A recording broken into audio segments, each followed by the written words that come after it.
What's good, Wagering World? It's your boy Five Star in Vegas, broadcasting live as always from beautiful Summerlin, Nevada, and here with my co-host, my guy, the only Sacramento Kings fan that I know.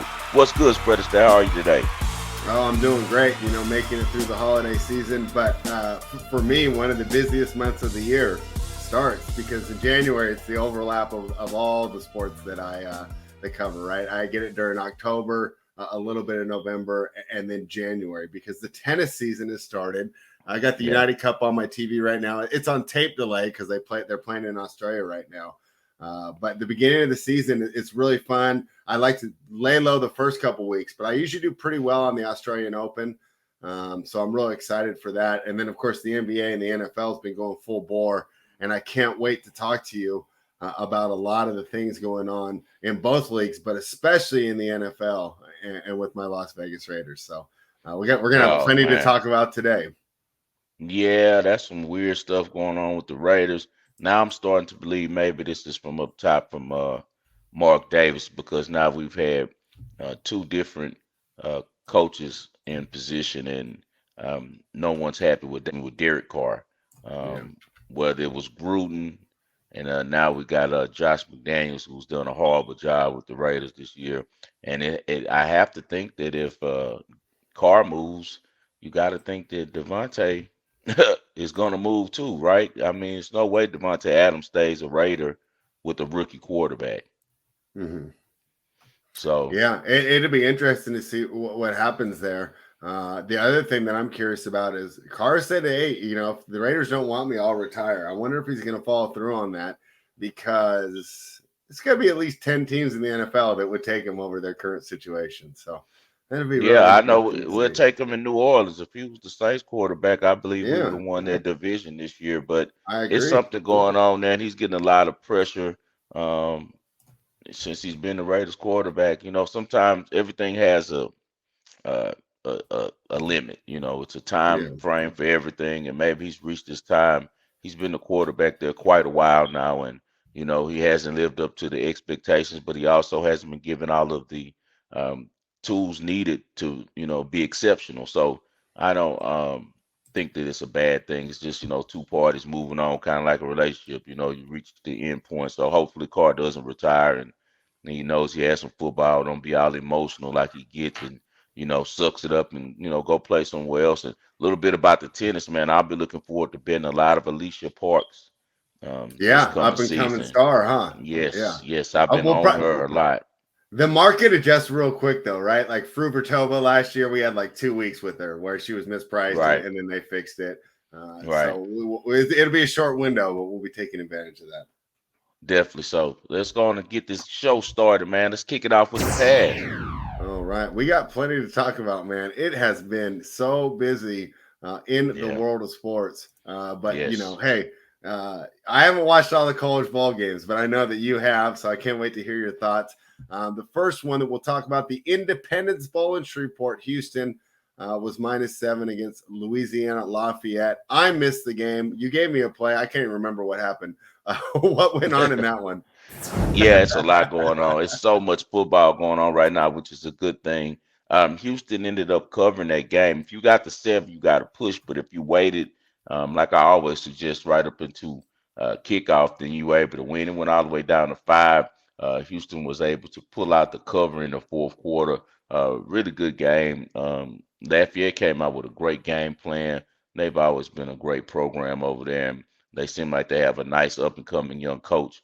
Who came in as a new coach this year, and he's really doing well with getting those guys ready to play. They were missing some major players, and they still were very competitive and could have won this game very easily, but the Cougars do pull it out at the end. Big game by Tank Dell and Clayton Tune in their last games as Houston Cougars. All right, so that was a good win for us. The next one, the Gasparilla Bowl, Missouri took on Wake Forest. Another one that I didn't have eyes on. What did you see?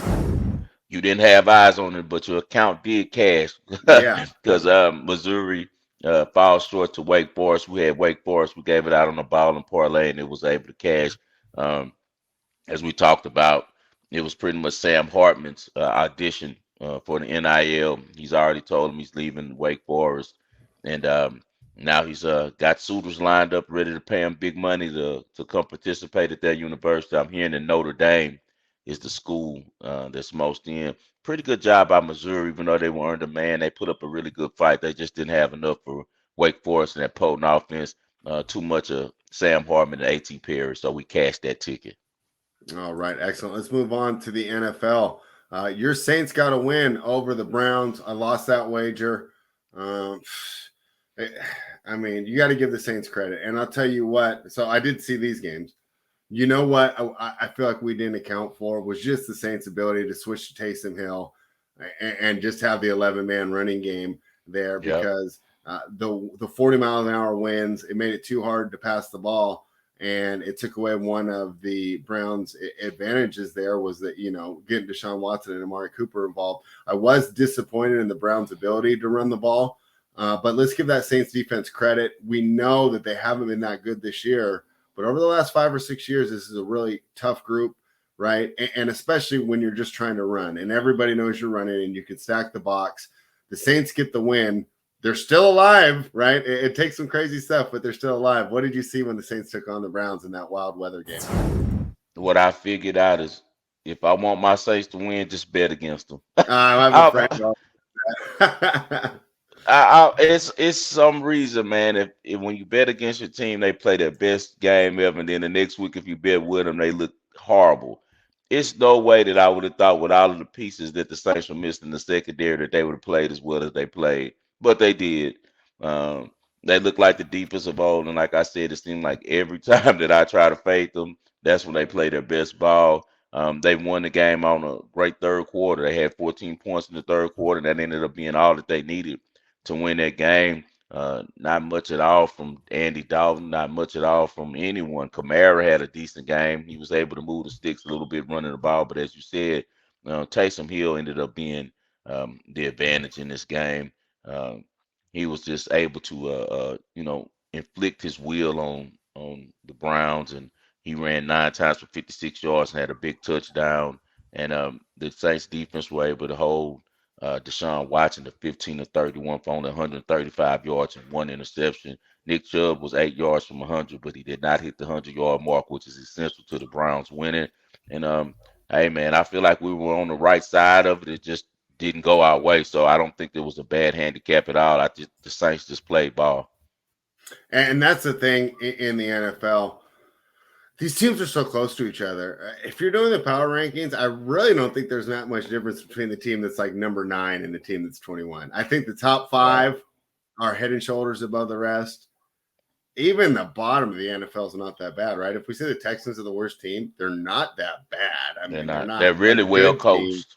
Yeah, they're but really they've covered well 3 spreads in a row. Yep, they're really well coached. The Texans are coached well, man. Yeah, you got to be careful out there. We took the L there, but we keep it moving. And not one we did not take the loss on, right? I gave you a little pushback, but you said no. The Seahawks, man, the story that I love so much, my old guy Pete Carroll turning Geno Smith around, making this a playoff team, was not meant to be. As the Chiefs, they covered the 10-point spread, and it was even more dominating than the final score because the Seahawks scored late there at the end of that game. I think it was like 24-3 for a majority of the game. It was an easy cover for Kansas City. And, hey, they finally bucked the trend of not covering the games of the win. So the Chiefs cover a double-digit spread. What did you see? Just like I told you, it was just too much talk lately about the Chiefs not covering. And with that said, it made it where the game was more about the football and less about the books trying to win because they've won so much money out Pat Mahomes. Now it was time to go the opposite way because now the public and the bettors have caught on to the trend that he wasn't covering, and they throw that juicy double-digit number out there and bag a lot of people. But as I told you, I knew the Seattle's defense and they actually played pretty good. They held Mahomes to 16 or 28, kept him to 224 yards. But as always, Mahomes doesn't turn the ball over. He's so smart with the ball. 2 touchdowns, no interception. They weren't able to run the ball at all.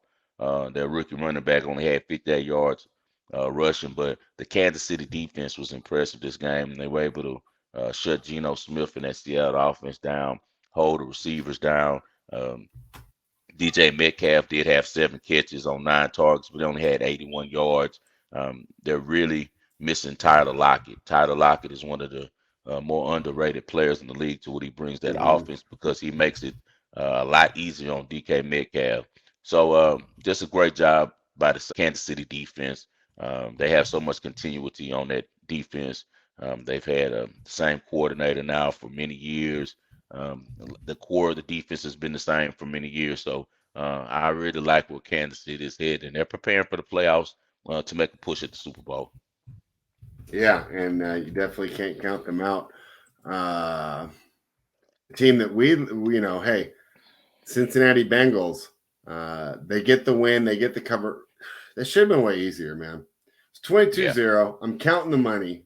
And I flip over, and they had a chance, man. Stevenson fumbles on the goal line. I mean, if he doesn't, that might be different.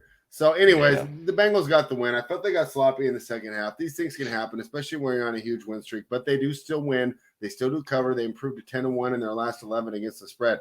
But there's one thing I got to talk about for our future, man, that I really did not want to see, and that was the right tackle, La'el Collins, going down. I think that these offensive line injuries late in the year can just decimate a team. And hey, right? Yeah. I mean, we still got the ticket. We're still going to ride, and it's not dead. But, boy, that one hurt my heart, right? Because I would have rather not covered that game and had him keep playing, right? If you could say, hey, you're going to not cover the game, but you get the tackle going forward. He's been playing really well for that team. And I think early season line injuries are easier to overcome. We'll see how his replacement does there. But I thought that was a rough loss for the Bengals. Hey, we still cash, but something to keep an eye on going forward with this team. Yeah, we still cash, as you said, lose La'el Collins. Collins, don't get me wrong, I don't if his replacement probably does not rate nearly as high as Collins does, but Collins hasn't been that good this year. To me, he's underperformed Yeah. All right. what I That's fair. expected from him. He hasn't played as well as people thought that he would, but he's such a Joe Burrow guy. They played LSU together. He'll, run through a wall for him. And that's the thing that, it's going to be hard to replace because he'll rather, take a holding penalty or, a personal foul than to allow Burrow to get hit. And, that comes in handy in the playoffs when things get a little bit tougher and defenders get to playing a little bit dirty because what's the simplest way to beat the Bengals is to take Burrow out the game. So, and a lot of people don't talk about that. They try to act like the Saints were the first team only team doing bounties, but that's been a part of NFL football forever. Is trying to hurt the best player. So that's one thing that they're going to miss Collins about is just his natural, sincere love for Joe Burrow. But I don't think that play wise that his play was really that good this year. So hopefully they'll be able to get, a tackle that can give them 80% of that. And if they do that, they'll be okay. Burrow's pretty smart at checks and getting, his running backs in position to help out and chip block and things like that. Zach Taylor hopefully has learned from the past to, not send out 7 guys in the route and, keep some protection for Burrow because he is their prize. He's the only way that they can win anything. Getting back to the game, I knew this game was gonna be funny. Remember, that's why we didn't bet it. And then at the first half, I was like, "Man, I knew I should have bet the Bengals." What was I thinking? This was a layup. I bet them every week, but I just knew that 3 was gonna be real stinky, and it got stinky as you saw. If the Bengals don't make a big play on defense near the goal line, that 3 is out the door. They do. They continue to streak, and now they head into a Monday night game at home with Buffalo coming to town for home field advantage through the AFC playoffs, and I can't wait for that one. Yeah, that's going to be a lot of fun on Monday Night Football this week. The Lions streak comes to an end. The Carolina Panthers don't count them out. Steve Wilkes got this team playing well, making Matt Rule look even worse. Good luck out there, Nebraska fans. But Jared Goff outdoors, right? I'm so funny how we just react to one thing, right? Goff traditionally plays terribly outdoors his whole career. Then he gets one good win over the Jets. I mean, they didn't put up a lot of points, but they went 2 Giants too. The Giants as well. Right. Okay. Okay. Good point. Yeah. Two good games in New York. Yeah. But then it felt like everything came back home there against the Panthers. And I want to give the Panthers credit and not just say like, oh, Detroit's bad. But, that's a good win for the Panthers. Heartbreaking loss for the Lions because everyone else right in that wild card jumble lost. And they kind of missed an opportunity to move up in the standings. What did you see? I got smacked on this game because one, I gave it out to the clients. Two, I gave it out on 97.5. And I care about my wife Yeah. laughs at me because I'll lose a bet that I might have 1,100 on, $2,200 on, and it just on to the next game. I'll give out a free game to those listeners on 97.5 and on here, man. And I really feel, really bad and crummy when they lose because I know a lot of these guys are counting on these, little extra pennies that they win on these bets, man. And so it really was upsetting to watch that game. But I should have factored in the toughness of the Panthers. They confused me last week, the prior week by losing the Steelers, the way the Steelers manhandled them. But now when I think about it, it's just the Steelers. Um, Mike Tomlin is a guy with a real strong personality and a strong will, and he's putting in that locker room in Pittsburgh that hey, you're not going to be the first team to make me have a losing season in the NFL. So they're playing with a lot of vigor, and I didn't account for that in my cap. I immediately looked at that game, thought Carolina was heading down, but actually they just ran into a team who were just focused on saving Mike Tomlin's record and out physical them, and they learned from it. And they showed that they were a really good team because really good teams learn from the previous week. They take their mistakes and they turn it into pluses, and that's what they did. Steve Wilkes has to be in consideration to get that job, man. He has to be in consideration to get that job. It's a true disservice um, to him and everything he's done as a coach in the NFL, and more reason why a lot of people talk about the system is corrupt and fixed against black coaches if that guy does not get that job. The type of job that he's done with that roster, they didn't add anything, they didn't change a thing. If anything, they start taking away pieces from him. They Hmm. cut Baker Mayfield. He brought Sam Darnold came back from the dead and looks like almost like the pick that we thought he was going to be. He's playing smart, sound football. He has some great weapons on the outside that are not being utilized. Steve Wilkes has done a phenomenal job. He got 1 year in Arizona, and they fired him without him not. He didn't do anything. He didn't have a roster. They had the wrong pick for his quarterback, and now he gets another opportunity. And all he's done is take a team that everyone thought was scraps and was going to be headed to the first pick in the draft and turned them around to well now they're a possible division winner. It's a true disservice if Steve Wilkes doesn't receive that job at the Carolina Panthers. And just a great job by them. They dominated the Lions from start to finish. The Lions could have took the lead 14-7 early in the second quarter. Golf, as you said, with the outdoor stuff that we thought he had gotten over with, his little hands, he fumbles on a snap. After that, it was all snowball action. After that, and the Panthers ran it up. They were running all over them. They were running like high school plays on the running plays, man, like 30 yards a pop with Chuba Hubbard, uh, Deontay Foreman. Carolina's a tough team, man, and I can't wait to talk about them going to Tampa Bay this week. I think that they can get something done. Yeah, as I say, prepare to be disappointed. I could see that new owner bringing in some little twerp, some little 33-year-old offensive, play caller, and not a real leader of men. Politics as usual. Politics as usual. It's just NFL's a copycat league, and everyone wants these play designers. And I don't know how many have to fail before people realize there's more to a coach than drawing up plays. The head coach is not the play call. You see what I'm saying? Like play calling is not the primary focus of a head coach. It is for an offensive coordinator. For an offensive coordinator, you can get away with not being a good leader. If you're dialing up the plays, you let the head coach set the accountability, make sure people are on time, make sure people understand their jobs. Hey, sit over there and dial up good plays like we're playing Madden. It's not a head coach. So, but hey, we'll continue to take advantage of fading these weak coaches. A guy who's doing a great job with his team on a third-string quarterback is the San Francisco 49ers, who cover against the Washington Commanders. I really don't have much to say about this game. The 49ers have a chance to win an NFC that's really not that impressive. Philadelphia is a good team, but they've had one of the easiest schedules that I can ever remember. And San Francisco 49ers are battle-tested. They've been through a lot, and they keep getting it done. Now, I know a win over the Commanders isn't the best thing in the world, but, I mean, they're winning handily. A lot of these games come down to the last game. It's a coin flip, right? It feels like some real gambling, like rolling dice at the table with the way this ends. The 49ers win, and they win convincingly. That's a really good team they're building out there in San Francisco. Yeah, they're so versatile, man. They haven't lost a step. Brock Purdy is Jimmy G, just a rookie. Well, the Yeah. second year player. He's same guy. Same guy. They didn't have to change much of the offense or anything because his strengths are pretty much the same as Jimmy G's with being able to make smart decisions, operate the offense, complete passes that are there, complete stuff over the middle, and he's doing a good job, man. And I just, like you said, the Niners are trouble. We're going to ride them again like we rode them last year till the wheels roll off in the playoffs because that defense is not what you want to fade. One of the reasons the Raiders are moving on from Derek Carr is another disappointing loss. They fell to the Steelers. Um, I'm trying to think. The Raiders took late money because this game closed at 1.5. So depending on when you bet it, depending on how your result went, the Steelers get the win. Once again, that Raiders offense looks inept, and this was a team that was built to have a high-powered offense and an average defense.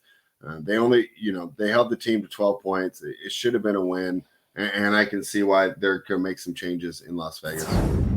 Yeah, three interceptions, but we already knew how Derek Carr plays in this type of weather. It was Yeah. Arctic conditions. You knew he wasn't going to have a good game. He threw three interceptions. Um, Adams, I don't even think that he scored. He was I had him on fantasy. I knew I was finished. I lost in the playoffs. I messed up his started Russell Wilson Oh for one. yeah. He scored like -9 points. But and Dak decides to have the all world game of the year. If I'd have played Dak, I would have won my game. But anyway, my other big scorer is Devontae Adams, man. And he had two receptions in this whole game. But you remember I was on the Steelers. I knew they was going to win this game. I didn't know that it would be so close and come down to such a dramatic finish. I was actually able to get them live as well and steal a little bit more money. I just knew Kenny Pickett was going to get them in the end zone at the end. The Raiders have been playing great defensive labor for some reason situationally when it matters, and we've seen that all year. They cannot hold people at the end of the game to keep them out the end zone when it matters. So um, another rebuild about to happen with the Raiders. And Pittsburgh is looking up, and next year they're going to be a real contender. They're getting some playing time under Pickett. I think Pickett is on the way to becoming a Pittsburgh legend. I think he's going to be one of those guys over there. He has a lot of moxie about him. He's not afraid of the moment. He's a Mike Tomlin guy, and I like everything that's going on with the Steelers this late in the season and the way that Tomlin has those guys fighting hard for him to make sure that they're not the first team that doesn't go at least 500 for him. Hey, rebuild that line, and you get yourselves another good team there in that Yeah, AFC North. The best game yeah. on Sunday to me was the morning game. Maybe it wasn't the closest, but it had the most meaning. The Green Bay Packers keep their playoff hopes alive by not only covering against the Dolphins, but winning outright. Now that is the Dolphins' fourth loss in a row, and this one was significant because it happened at home. Tua now, I believe, might be out for the season. I know he's out this week. So hey, Aaron Rodgers trending up, Miami Dolphins trending down. What did you see? We were on the Packers with the points. We already told you the Packers are playing really well. Um, the Dolphins are a good team, but 4 points is too much to give up to a relaxed Aaron Rodgers. He's relaxed. He's best when he has no pressure. And if they sneak into the playoffs, you better watch Green Bay. Their defense is pretty formidable already. They have a real good running game, and they have a quarterback that when he's hot, he can make any play, any pass on the field. He's one of the best we've ever seen, and now that's why he's probably coming back next year. So don't be surprised if they end up trading Jordan Love. Jordan Love's a good player. I would love to see him with the Saints. He just needs to get out there and get a chance to play, man. He's been sitting on the bench learning a lot of things. He's looking very Aaron Rodgers like when he comes in, the kind of how the same way Aaron Rodgers picked up a lot of Favre's, uh, Mm-hmm. you know, ability. You can see Jordan Love's release is completely different now since he's been with Aaron. And that's a props to Aaron for showing love to the guy because it seems like Jordan Love has said he's always been kind to him, so he teaches him and everything. But you could tell that he's coming back next year. Why wouldn't he? Look at those receivers. What started out as a weakness at the beginning of the year is now a strength, and they're going to be a strength moving forward as Romeo Dobbs gets healthy, and they have a real star in Christian Watson. I knew that he was going to be a star anyway because I saw him at North Dakota State and how big, fast, and strong he was and how dominant he was. But he's translated really well to the NFL, and he's going to be one of the top fantasy guys moving forward in his career. They're going to get him the ball a lot, and I really like where the Packers are going. You don't want to get in front of that team if they can get in the playoffs. I'd love to see it, man. Aaron Rodgers was catching all this flack at the beginning of the year for not nurturing these guys. We're playing football. Right. Maybe a tough approach works. Maybe these guys have dealt with it their whole life. Maybe the ones that really deserve to play are going to take advantage of it and not be upset that he's not patting them on the butt when they're dropping passes and raise their level of play. And that's what's happened. Wow. Can you imagine being tough and holding people accountable and not lying to someone to save their feelings? Actually make someone better. What do you think about Tua real fast? They're saying that he's hurt again, another concussion.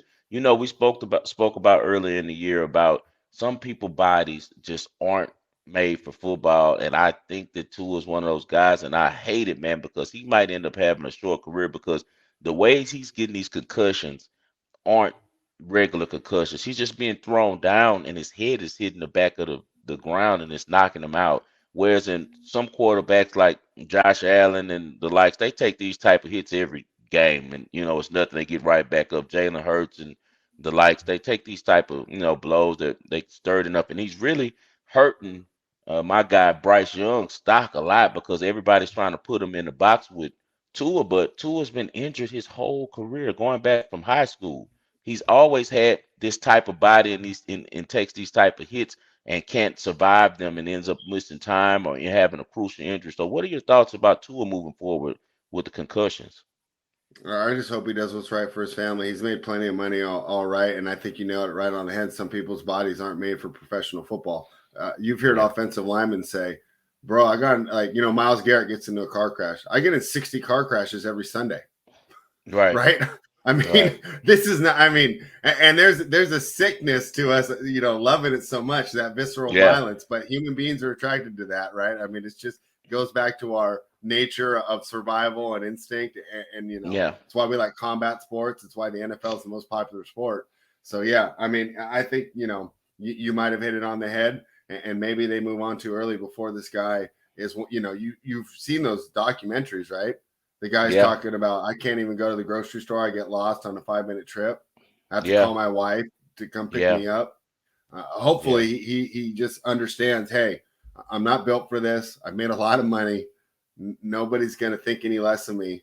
I gave it my all. So, hey, maybe he proves us wrong, but right now my guess would be no. He's not built for it. Let the Miami Dolphins move on. Speaking of how much we like the violence, Adam Silver, man, this is a wake-up call. This is a wake-up call that you've devalued your regular season and you've let the players run the asylum, or a game that I could not wait for. The Milwaukee Bucks, one of the best teams in the East, facing the Boston Celtics, currently the best team in the NBA, gets outdrawn by Russell Wilson, looking like a high school quarterback, and Baker Mayfield making his resurgence. The Broncos defense quit. And I talked about it before. In NBA, you see it all the time. Right? These guys have a great night in Atlanta. They have a great night in Miami. They come out and they're just screwing around. It looks like a pickup game, right? You see it all the time in the NBA. Happens maybe 2-3 times in the NFL per season where a team does not give effort.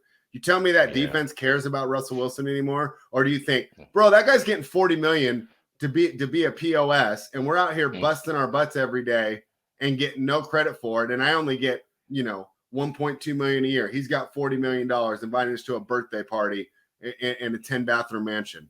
I think the team is done with them. They had to fire Hackett because he's not on a 5-year guaranteed deal. And I think that they bounce back. I talked to my guy, Holden Kushner. He does the Denver City cast. He's really, in on the thing. And he said it'd probably be a 1-week deal. Like, the Broncos aren't going to quit for the rest of the year. They should probably bounce back this week against Kansas City in a rivalry game. But it was pretty obvious that team quit. And you're watching a team that didn't even try hard going against top-notch NBA, and you can't beat it in the ratings. Adam Silver, take a look at yourself. Terrible game, but more people watch that than the basketball. What did you think? I think that it was a horrible, horrible performance by the Broncos. The only strength that they have on that team is the defense. And when the defense quit, that's when we knew that we already knew, as guys who watch sports and bet sports for over 20 years, that Hackett wasn't the guy. But that was the last, straw right Mhm. there. And I'm glad that Peyton, the GM for Denver, made the decision quick because, like you said, they're stuck in the Russell Wilson business. Like they're stuck with him. But I really do believe that Russell Wilson will play better next year with a competent coach. He's always been overrated, but he's never been this bad. And it has a lot to do with coaching. A lot to do with coaching. If Hackett is running a let me check with Russ type of situation, kind of what we're seeing with the Bucks where and that's what Russ wanted. He watched Brady and said, "Oh, Brady went over and he do what he wants to do," and he tried to do that with Denver. And a lot of these guys don't understand. You don't know what's best, man. A lot of you guys need to be coached hard. A lot of you guys reached your success levels because people like Pete Carroll told you that you aren't all that like you think you are. Yeah. And kept you driven and kept you focused on the team mission. So hopefully everyone goes through these type of situations. It's not about how hard you fall. It's about if you can, bounce back. And I think that Russell Wilson is a pretty resilient guy. And I think that after this really embarrassing year where he's been really exposed and looked really horrible, because look at the job Geno Smith is doing in Seattle, even though they might not make the playoffs. They've overachieved this year, and he went over there with a team with a much better roster and underachieved. His passing numbers are nothing like Geno. Geno's headed to the Pro Bowl with the same receivers and the same coordinator he had. So I think this is a reality check for Russell Wilson. Now it comes down to it seems like the Broncos' new ownership is not playing games. They're saying that the next coach has to check in with them and all types of stuff. So we'll see what type of hire that they make. If they hire the right guy, I think the Denver bounces back pretty quickly and or force next year because they had a roster. It's just their leadership is all messed up. The Tampa Bay Buccaneers get another win. They don't cover. I mean, Tom Brady, man. I mean, talk about getting lucky. That team's not good, and he's not playing well. At all. He He missed ready a to lot go of home. passes, Yeah, he ready but to go it's home. just like at the end of the game, he's not nervous, so he just buckles in. If you give him an opportunity at the end of the game, he's going to take advantage of it. You got to blow those Yep. guys out, and they had the Yep. opportunity. And it's funny. I was rooting for Trace, right? Trace McSorley, white dude, quarterback running around. I'm like, I can root for him, right? But it just wasn't enough. You can see He DeAndre did. Hopkins. He doesn't show him up, but he was kind of getting frustrated because Yeah. he's not even giving him jump ball situations, right? And so we'll see. Colt McCoy's back in there this week for the Cardinals. I think that's going to be a big upgrade. And hey, maybe Trace will figure it out someday. Obviously, backups probably his ceiling, but he's Yeah. not even looking like a competent backup. They left the door open. Brady took advantage, but I mean, we talk about these bad teams that win a division. This team might be worse than that 7-9 Seattle team that had the Beastquake run, but by Marshawn. I mean, this is not a good football team in Tampa, and maybe they don't even win the division because we'll talk about them playing Carolina. But Brady gets the primetime win once again. Unbelievable, huh? They were down 10 points in the mid fourth quarter. It's Yeah. no way that Tampa Bay should have won that game. How many Just games are like that? This team should be 2-12. Yeah, man. And like you say, if you give him to it at the end, Brady looks at, okay, well, this is a chance for me to add another notch to my belt. That's for a comeback, and he goes and does it. But during the game, Brady is not into this season at all. He's ready to go home and go sulk and drink some tequila and cry over Giselle. You could tell, like, he's emotionally affected by all of this stuff. Um, I don't think he's retiring. I think he's going to come back next year, but go to another team, as we spoke about all season. Uh, Once He again, might be he just might be your next door neighbor next year. hey, Don't I don't count that mind. out.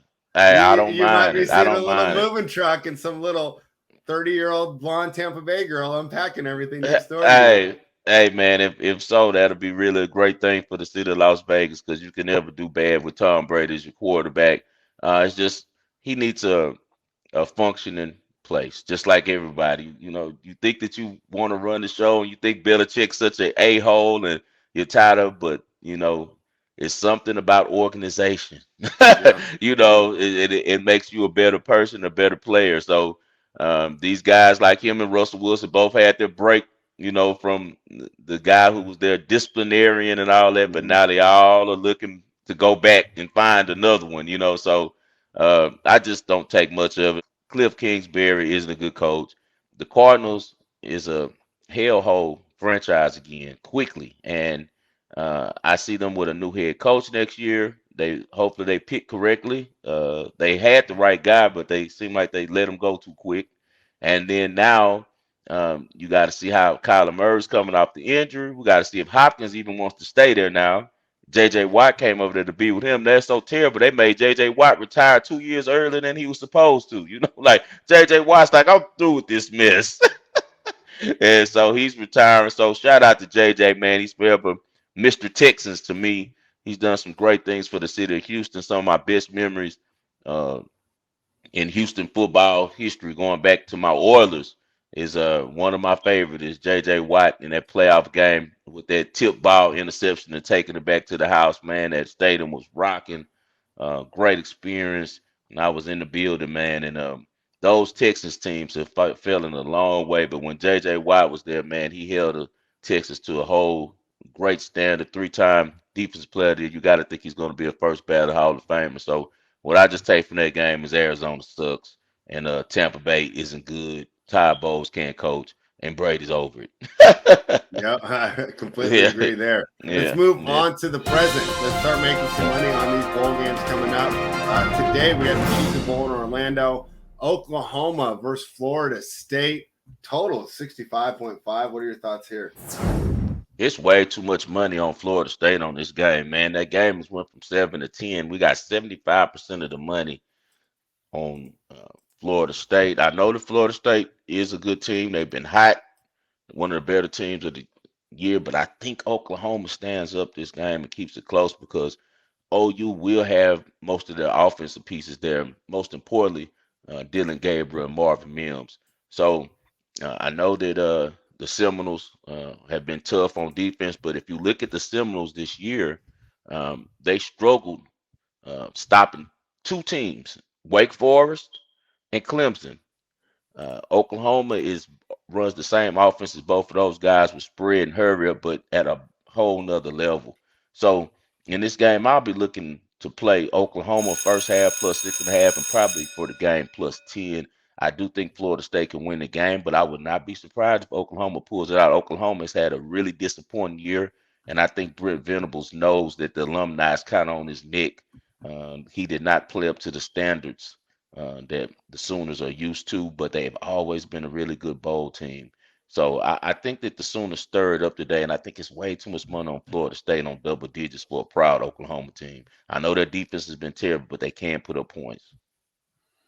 All right. Washington Huskies will be in the Alamo Bowl taking on Texas, -3 here. What are your thoughts on this one? Can the Longhorns get basically a home win?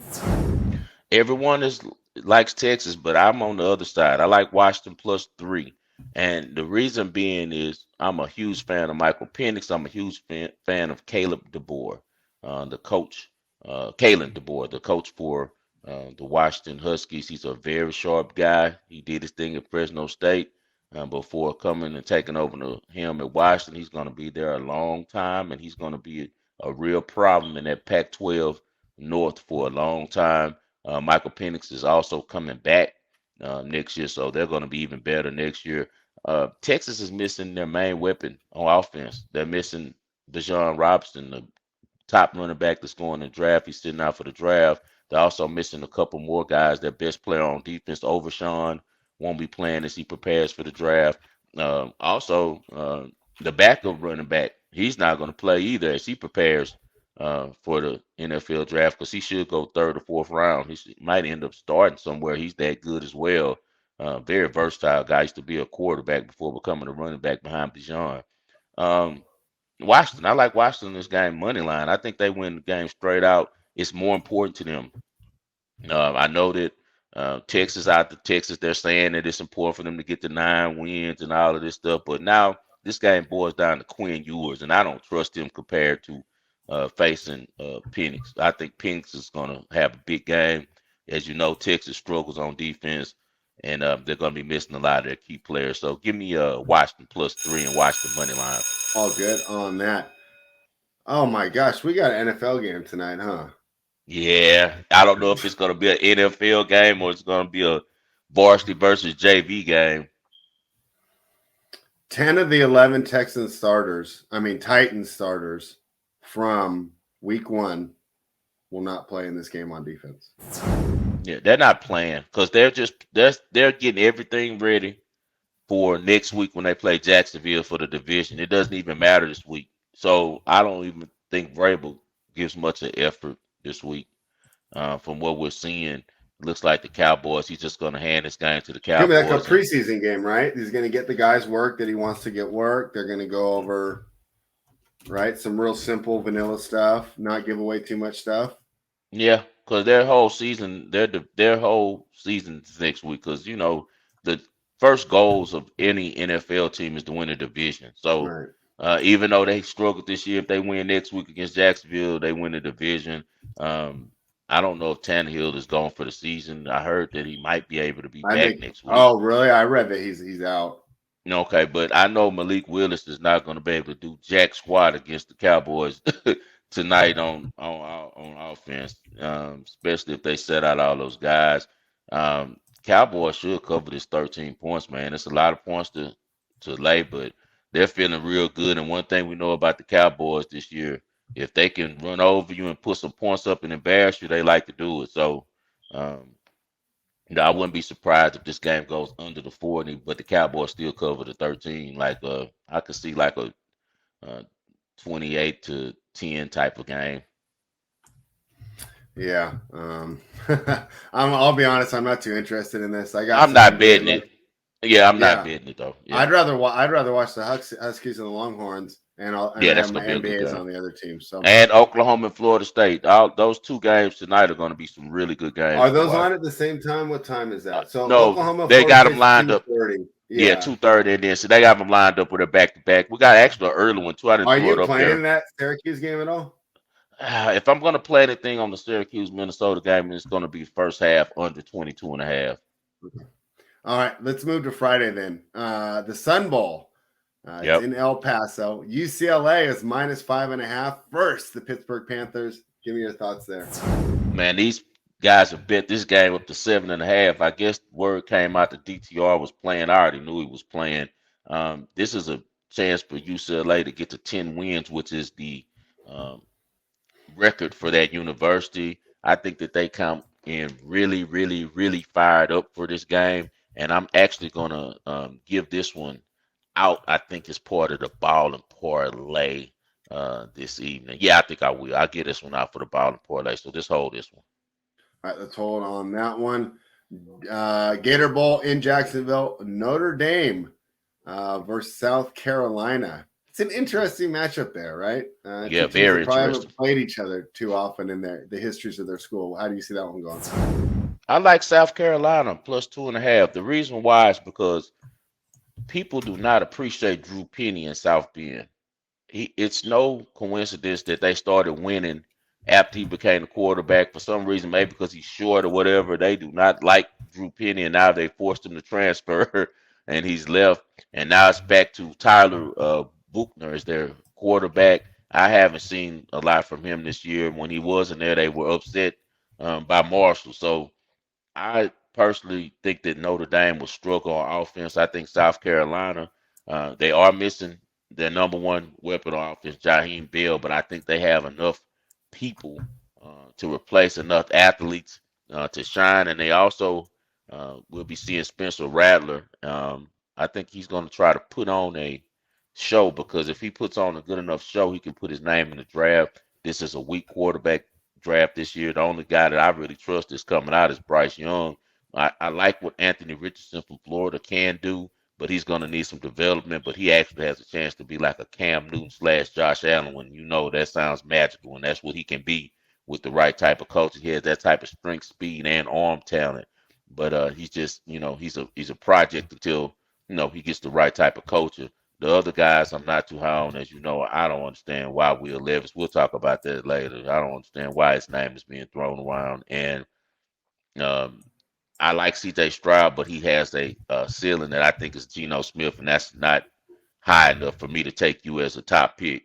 Maybe second round, maybe into the first round. So Spencer Rattler has a window right here to put his name back and then pretty much get back to the position that he held at Oklahoma initially, which is as a top NFL drafted quarterback. So I think he goes out and puts on a show. He will have his main weapon out there, and that's Wells, the receiver. So and his tight end will also be playing. So I think South Carolina to win this game outright, and I also like the plus 2.5. Oh, South Carolina. All right. I thought we might be going Notre Dame there, but that's why we No, I listened like to Beamer, the expert. man. I like Yeah. Beamer, man. I No, that's like why we Beamer. listen to the Yeah, expert, right? I'm just the yeah. college casual. I go, oh, Notre And Dame, it's up to, and right? it's Notre actually up to Dame, plus three and a traditional half. powerhouse. It's up to Yeah. plus 3.5 because the news of Jaheim Bell not playing. He's awesome, man. He's like a 6'4" Debo. Like he can do Yeah. everything, man. He's a receiver. He's a tight end. He's a running back. He's cold. He's gonna have a great NFL career if he gets in the right hands.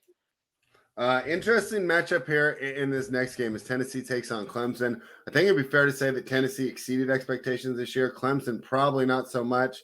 Probably thought they had a chance, coming in here. So two teams kind of coming into this game feeling different about their seasons. How do you think that affects the game, and how are you approaching this one? Well, in this game, we're going to have two different quarterbacks that played all season. DJ Uiagalelei, as you know, he transferred. So now You Clemson's know going where to be. he's going to be at, right? Oregon State. Is that where he's going? Yeah, He might be all right there with the type of coach that they have I over know. there. I He don't think might I be think that all might be a right. nice opportunity for him to. Yeah, that He'll might never be be. a pro, but he could salvage his college No, that reputation. might be okay for him. I didn't know that had been announced with Coach Smith over there. He might could do something with him because he doesn't run the quarterback at Oregon State, which is always was dumb to me that Clemson was running him. He's so lumbering and slow. He's a pocket passer, man. He Yeah. takes forever on that too because he winds up and stuff. He has a really slow release. That's why he wouldn't work in the NFL. But he maybe he does pretty well out there in Oregon State. I'll be rooting for him because I really like Oregon State's program and I love their coach. He's one of the better coaches in college football. But yeah, Uiagalelei's gone, so now it's all about freshman Cade Klubnik. He can play. He's a baller out of Texas, normal Texas 6'8" quarterback. And he'll be facing the backup quarterback, Joe Milton, for Tennessee. And, with Hendon Hooker out for the whole season and everything, that's who he'll be facing. This game, man, too many points to me. Even though Tennessee has a lot of guys who are going to sit out um, because they're getting ready for the uh, NFL. That two of their top receivers are going to be out and everything like that. I just still trust Josh Heupel. He's amazing at drawing up the pass game. Lance Zierlein from the NFL Network, who's a good buddy of mine, was just talking about on Twitter about how he was looking at doing some film study for scouting Jalen Hyatt, the star receiver for Tennessee, and he said he was amazed at these past plays that Heupel was drawing up, and I think that he'll be able to get off some of those plays against Clemson enough to keep the game within 5.5. Tennessee's a proud team; they got a big fan base, and they haven't been to a major bowl like this in a long time, so they'll be fired up for this game. I think he gets Joe Milton ready. Joe Milton isn't a bad quarterback. He isn't as good as Hurton Hooker, but he's definitely serviceable. He was a huge recruit coming into Michigan before transferring to Tennessee. Well, he was supposed to be the starter, but ended up Hooker took his job from him. So now Milton is trying to, you know, get a chance to be the quarterback next year and put on for the Vols. And if he's, in that system, you are automatic Heisman candidate if you can play it and run it the way that Hyper draws it up because it's one of the best offenses in America. So I do like Tennessee plus 5.5, man, and I wouldn't be surprised if they pull out the outright. Clemson is very good. Dabo's a hell of a coach. He has a great program, but I just feel like Tennessee has the manpower, even with the opt-outs, to hang with them and the motivation. All right. Let's move on to Saturday. I just put in that Tennessee play right now. So one more time real quick for tomorrow's games. What was the Pittsburgh UCLA pick? Pittsburgh, UCLA, we're going to go with UCLA, and we're going to go first half on UCLA. Okay. And then I'll take South Carolina plus 3.5. And Yep, then plus 3.5. Tennessee plus 5.5. Let's Yep. move to Saturday. The Alabama minus 6.5 in Kansas. The Sugar Bowl. Oh, Kansas State. They're playing Kansas State. Yeah. This kind of will lead in, and we'll discuss this more next week. Oh, no, we're discussing it today here. Is the Big 12 that good, man? Yeah, right. I I agree. kind of think Alabama could win this game by 30. Yeah, and that's what they're banking on you thinking, and I believe that as well. But that's why we'll talk about this one in the ball and parlay as well. Okay, we do ball and I parlay like, first. yeah, I like Alabama, but I'm gonna cut the game in half. We'll talk about it in the ball and Okay, parlay. but I think that leads right into the next game, Michigan versus TCU. TCU is a great story. We've been rooting for them all year. We cashed some tickets from them this year. But at the same time, man, a Big 12 team going up against a Big 10 team, I just worry that the TCU linemen are just going to get blown off the ball on both sides of the line of scrimmage, man. You get these Big 10 guys out in Michigan. These are all pro-ready linemen on both sides of the ball. How many guys from TCU, especially the front seven and the starting five on the offensive line, are really pro-ready? I'm rooting for TCU. I kind of think Michigan might be the right side here at 7.5. Give me your thoughts, though. I would trust Michigan too at 7.5 because we know how they played in the second half. But I do trust Sonny Dykes early, so I would take TCU the first half +4 because Michigan tends to fill you out early. It takes a little while for them their offense to get humming. They don't start fast. They don't run a fast break, hurry up offense. So you can get them off the field. Harbaugh plays safe. He likes to punt the ball on 4th and less than 2, anywhere 50 and on the other side. So I like that TCU can start early, and I think that Michigan ends it late. I think Michigan comes back Okay. and dominates the second half, but I do like TCU early, coming off that loss in the Big 12. Think they're going to be fired up. Max Duggan is really good. Their receivers make plays, and you know Michigan is going to play one-on-one on the outside. So I think there's some plays to be made in the passing game, and I think that early, like I said, the Sonny Dykes usually comes out with a really great game plan. They're going to be playing fast. So I like TCU first half +4. I do. All right. There you have it. The Peach Bowl in Atlanta, Georgia. Georgia is going to be -6.5. Ohio State is the opponent. The total 62.5. I think this is a big game for Ohio State. I think that they need to avoid getting blown out, kind of in order to kind of protect their reputation and what's going on with that program right now. It's a tough task, though. Georgia, to me, is by far the best team in the nation. How do you see this? Ohio State's going to cover this game. Ohio, I know they got the talent offensively to do it. Their defense is underrated. Maybe Stetson Bennett comes back down to earth because the Ohio State D line is faster than him, so they'll be able to keep him in the pocket. That little scrambling stuff he's been getting away with against some teams.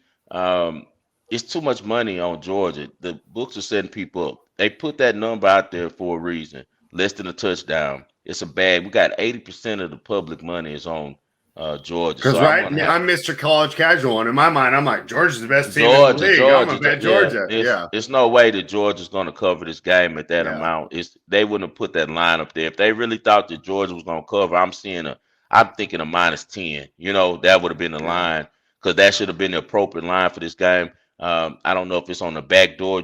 Ohio State might win this game money line. Just simple off the fact that I don't like Ryan Day. The way he draws up plays, he tends to get real repetitive and run the same stuff over and over and over again. He doesn't um, switch up a lot. So maybe he goes in and calls his buddies. He got a lot of close, good friends. He knows some really great play designers in the NFL who love Ryan Day. So maybe he gets some new plays in or something. But I just feel like the books would not put that number out there if Ohio State was not covering. So I'm going to be a person who's going to book the public on this one to go Ohio State +6.5. All right, let's bang through this NFL Sunday real quick. New Year's Day. I wonder if we're gonna see some interesting hangovers out there on Yeah, Sunday, right? I was yeah, like, this could be a game. This could be a week where the favorites could clean up as the teams have right. nothing to play for. Just give it their all on Saturday night, not Sunday. Jags -4 at Houston, taking on the Texans. Tyler and I talk on our other show, Talking Touchdowns, on the Run Pure channel. -4 on the road is the absolute worst number to lay, it feels like, this season. It just feels like every time a team's laying 4 on the road, they don't cover, and a lot of times they don't win. Texans have won or covered in their last 3 games. They won straight up against Tennessee last week. Could Jacksonville continue their rise, or hey, same deal, right? This is a preseason game for them, right? It really means nothing to them, right? Houston owns Jacksonville. Houston has beaten Jacksonville now the last 8 matchups. Did you know that? Yeah, because it's weird how that, and just like Jacksonville always beats Indy. It's a weird division. Even though it's very hard to say. I know Jacksonville's playing well, but I trust Lovie Smith to come up with some defense to keep this game close, and that they're going to be fired up in that locker room for Houston in an attempt to try to ruin Jacksonville's playoff hope. So I do think Jacksonville can win, but I think it ends up coming down to a field goal. It's going to be a real close game. Houston has to be very confident with their background against this team. They beat them earlier this year as well. So, Mm-hmm. and also another factor is That's the this. only win this year. Is oh no, well, Tennessee, but Yeah, going, but yeah. this is another factor though as well. The Texans have not won a home game this season. That's not good with the fan base, especially paying the type of money that they're paying in Houston. The Texans have one of the higher packages in the league for season ticket holders, and they're so spoiled because they've been sold out every year since the franchise started. Because Houston is football crazy.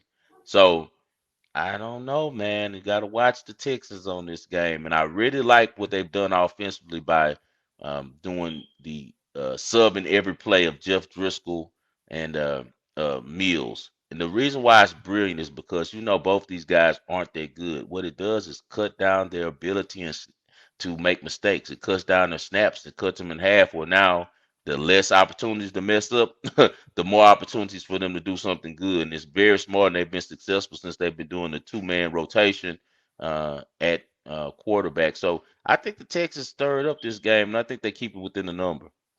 Yeah, my main concern is that Houston knows the spots to go to on Saturday night, right? And Jacksonville Yeah. might be lost. They might be in the better, they might be in the better spots, the Houston teams. The Yeah. Dolphins are +3 at the Patriots. Teddy Bridgewater will be at the helm for the Dolphins. I love the Patriots in a normal situation here. I almost wonder if Teddy's going to be an upgrade here. Originally, I was going to be all over the Patriots here. That line moved. I don't know if I want to lay 3 with the New England team that really doesn't have a lot going on offense. How do you see this one? I think Miami wins this game. I think the Teddy B shows why he's always been one of the best backup quarterbacks in the league. He's not going anywhere anytime soon. He always has a job somewhere because he's such a professional and a good guy that's loved in every locker room that he goes into. But he also can execute the game plan well enough when he comes in the game. I don't think they lose much. Uh, I don't like the Patriots team. They don't have an offensive coordinator, and they've been suffering from it all season. It doesn't look like the weather's going to be bad, but this is a big game. Miami's lost way too many games in a row. This is their chance to knock out Big Brother and put the Patriots out the playoffs, and I think that they do it this week. I like Miami plus the point. The Saints +5.5 against the Eagles. The Eagles, of course, coming off that 40-34 loss against the Cowboys. Because of the way that last week went, I like the Eagles. The Saints got a win, right? Kind of, resurrected their season. They're feeling pretty good, got some respect back. The Eagles coming off a loss, I think they're going to have a lot to prove, and they're going to try and get Minshew more involved. I think this is a great matchup for Philadelphia. They're back at home.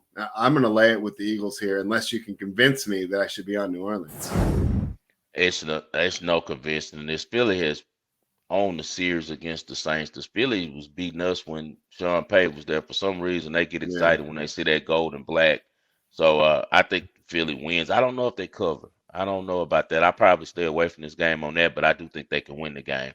Yeah, good teaser opportunity as well where that number's sitting. Yeah. Panthers +3 at the Buccaneers. Can't believe we're talking about these two terrible teams, but the NFC South division's on the line. We talked about, I said before, man, the Bucs should be 2-12 the way they play. Brady misses so many throws. I can't believe he's yelling at these receivers. Mike Evans got to be looking at him like, bro, like the ball not even close. Yeah, bro, like you misfire 5 throws in a row, and then I mess up once and you're yelling at me. Like, I should be yelling at you for all those terrible throws. I think there's problems in that locker room. Panthers feel like they're free rolling, right? Hey, you just enter this poker tournament for free. It doesn't cost you any money if you lose. Like, just play your cards how you want to play them. Be aggressive, and no one's going to care if you lose. So to me, it's Panthers or pass. I think you agree. Yeah, I'm on the Panthers, man. +3, and I think they win money line. What kicked off this whole run for this Carolina this season, this late run was them beating Tampa Bay at home as 13-point dogs, 21-3. They dominated them, and the way Mhm. that they're playing defense and the way that Steve Wilkes draws up defense, I don't see how the hell um, Tom Brady moves the ball on them. I just Yeah. don't see a motivated Tampa Bay team at all. They pretty much tuned out their head coach. It's just like I said, this just isn't their season. I don't think they want to go to the playoffs. You know how? Like I think that they are ready to go to the offseason and start Yeah. Do you over. really want to get smashed 41-10 at home Yeah, right, by the right. San So Francisco 49ers, whoever you end up playing? yeah, You think yeah, yeah. yeah, So yeah. So maybe he's already starting, hey, maybe, like I said, maybe he's looking for some property out next to you. The New yeah, York Jets, this is an interesting line, man. Jets lane 2 at Seattle. And I think it really shows how bad Seattle has played recently. That they have such that good home field advantage. That's quite the trip for a team from New York. That's really not. I know Mike White's back, but they haven't been an offensive juggernaut. This is a defensive led team, but the Jets are laying points here. It's tough to back Seattle right now, man. I mean, Kansas City doesn't have the best defense, and they couldn't move the ball at all. So I can understand why this line's here. I haven't got involved in this one yet at all. This is a tough bet for me. What do you see? I like the Jets money line on here just because Seattle struggles on defense and they struggle to stop the run. I think that Bam Knight runs the ball all over them. I think Mhm. that Robert Sala with his past with the 49ers knows exactly what to do against Pete Carroll and that Seahawks offense. And I think that they're just motivated now to get a win. They need a win really bad right now. It'll be a disappointing season if they don't reach the playoffs after the start that they had. I like the Jets. They're 5-2 against the spread on the road. I think that continues. And we know that the one thing that gives Gino a lot of problems are defensives getting around his ankles, getting up in his face, making his pocket muddy. I think he's going to have to get off his spot against the Jets, and that's going to cause some turnovers. So I like the Jets in this The Minnesota Vikings continue their Hollywood movie ending style game. Right? game. Once again, they're outplayed. This time it took a 61-yard field goal, right? I mean, they put that green line on, like where you have to get to.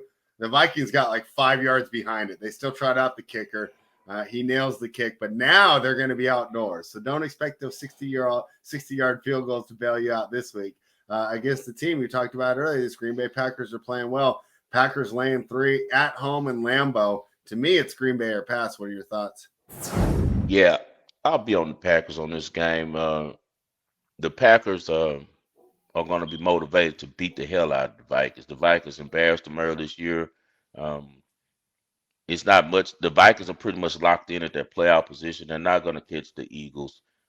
I just think the Packers need this game more, and it's a division rivalry, and um, they owe these guys one from embarrassing them in week 1. So I like the Packers definitely in this game. I wish we could resurrect Howard Cosell for this next one. I mean, this is the best game of the year, and it's on Monday night. Let's go. I love it. Buffalo Right. Bills head to Cincinnati, take on the Bengals. Number 1 seed on the line here. The Bengals could get that number 1 spot with the win. They're catching 1.5 points. To me, should basically pick the winner. If it lands on 1, whatever. Who do you like to win this game? Oh, I'm on my Bengals at home. They're going to win this game. Josh Allen and that Buffalo deep offense has not um, looked this cohesive um, and as good as it's usually have. They had a great win against the Bears. It was a team win last week. I just think that the Bengals are really good, and the Bengals know how important this game is. And I think that Zach Taylor comes up with something to get it done. I really like that plus 1.5. Usually that means that you're on the right side if you take the short number at home on a less than 2 spread at home with the dog. So I'll be on my Bengals, man. I think this is a huge game for them, and this is going to be a very, very good game. Probably the best Monday night game we've seen in 3, 4 years because, as you know, ESPN took over Monday night, and they don't give them the games that used to come on ABC back in the game. So I definitely will be looking forward to seeing this one. Bro, Jameis Winston, right? Interceptions. Josh Allen's like an MVP candidate. He's about to lead the league in interceptions. Why is everyone so Yeah, quiet about that? you know All right. why. The future. You got a future for us. Let's hear it. We're going with the Panthers at plus 300. That's an unbelievable buy because what people don't understand is that the Carolina Panthers are in control of their own destiny. If they win at Tampa Bay this week, which is very likely, as we see from the line, with it being plus three, the books know it's going to be a very close game. Then after that, they go to the Wounded Saints. And now that's going to be a tough one because the Saints are going to, this could be their last They're game of the gonna play year. them tough. They're going to Yeah. play them tough. That's going to be the tough game for them. But at that point, you can start hedging because when they go to New Orleans, it'll probably be a pick 'em game, a -1, a +1, or something like that. So I like the Panthers plus 300 to win the NFC South. As we said, I don't see Tampa Bay very motivated. They're ready to go home and mail it in. I can't wait to hear this next segment. You sent me the script, and this one threw me off. Kick the damn extra point. It's not a coach. It's not a player. Who gets it this week, 5-star? Mel Kiper. Mel Kiper has been getting paid for many moons. He went from being a Baltimore newspaper guy to being considered the NFL scout guy, and it's all because of the power of ESPN. And now he's just taking payoffs to pump up guys who we know aren't good. Him putting Will Levis number one ahead of Bryce Young, C.J. Stroud, and Anthony Richardson is just absolutely horrendous. Um, when are we going to get to production over potential when it comes to these quarterbacks? How many times are these owners are going to continue um, to fall for this same stuff? These Trubisky's, uh, uh, for these the kid at the Jets. How are they going to keep falling for this stuff? Where you know what this guy's done with the pass on. You watched him. He was horrible. He wasn't that good. He was just mediocre. But because he can make all these throws in shorts and his measurables are right, you're going to waste the top draft pick and say that you could fix him. Let me get one thing straight with you guys. If you sucked as a college quarterback, you're not going to be good in the pros. We've never seen anyone make a transformation from being uh, decent in the college to being great in the pros. You're going to have to be outstanding. And Kentucky's offensive lineman, Kenneth Horsey, told the press in not so many words that Levis was all about himself, that he's the typical guy who's going out and playing for a check and trying to steal some money from these owners, that Levis isn't good. I watched every Will Levis game he's played. He's never played well against top competition.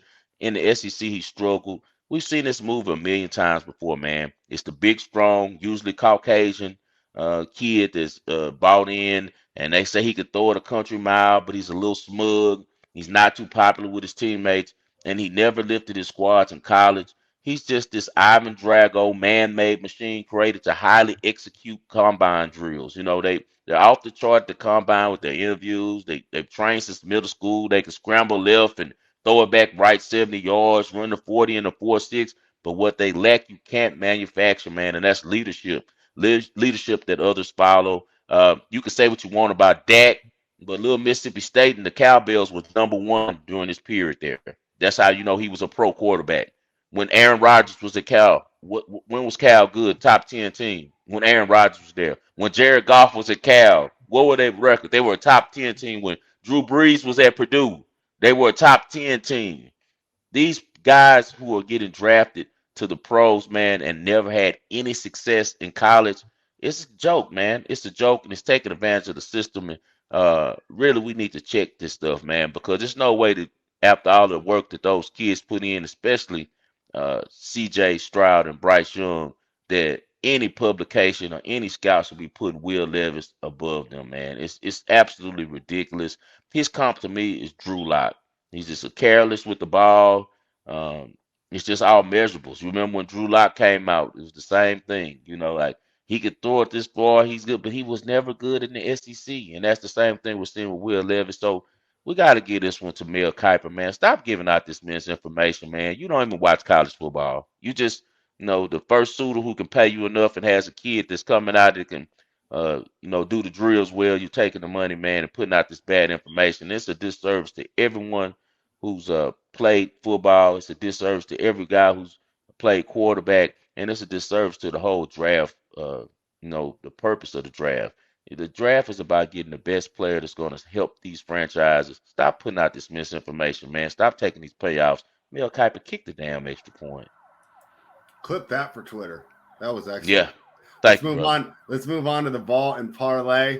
Start with you. Who do you got tonight?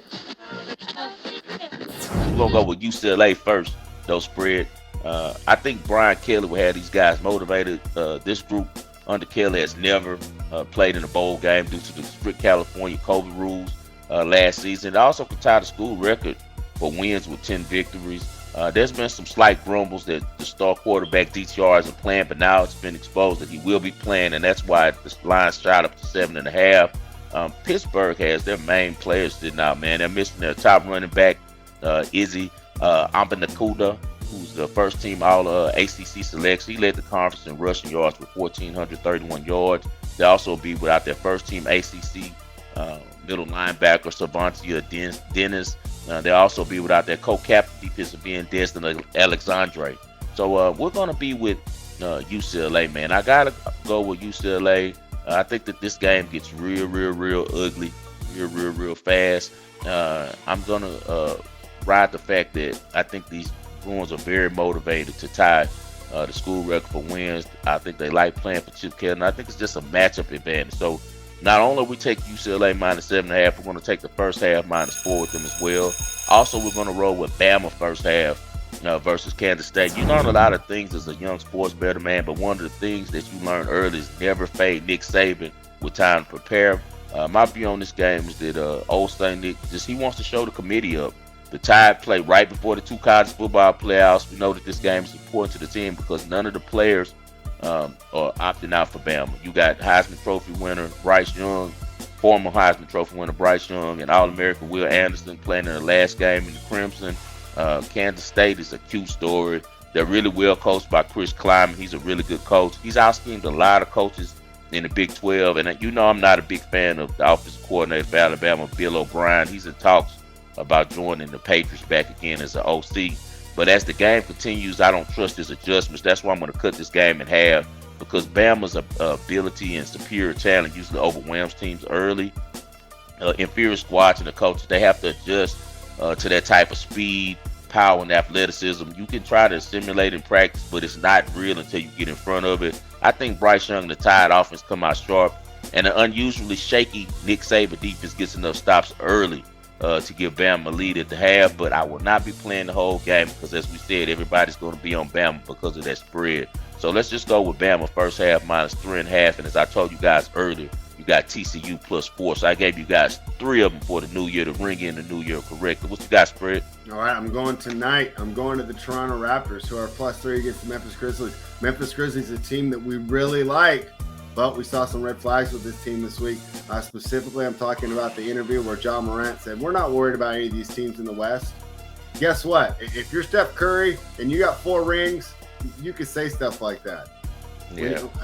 When you never made the NBA Finals before and you're saying you're not worried about this NBA Western Conference, which is absolutely loaded, Los Angeles Clippers, Dallas Mavericks, New Orleans Pelicans, right? That shows got me blasted on Christmas by the backups. Yeah, this tell me this team's not in the right place mentally. And I'm not saying they're not going to get it around. The NBA is a long season. It's a grind, and that's why we don't take too much from the results right here. But this team's not going, right after getting blasted, they went home, had a chance to make a statement against Phoenix Suns, who have had the best record in the West the last 2 years. They lose to them without Devin Booker. Right? Blasted again. Yeah, and it was 125-108. It wasn't a close game. Now you travel Toronto, which to me I think is one of the toughest travel spots because you got to go through the weird customs, so it takes a lot longer than usual. And then I also think the Toronto they've got a lot of problems, right? Because they got those 3 wings. Memphis is more traditional, right? They got the big center, either Adams or Jaren Jackson, and they got Ja beating you off the point.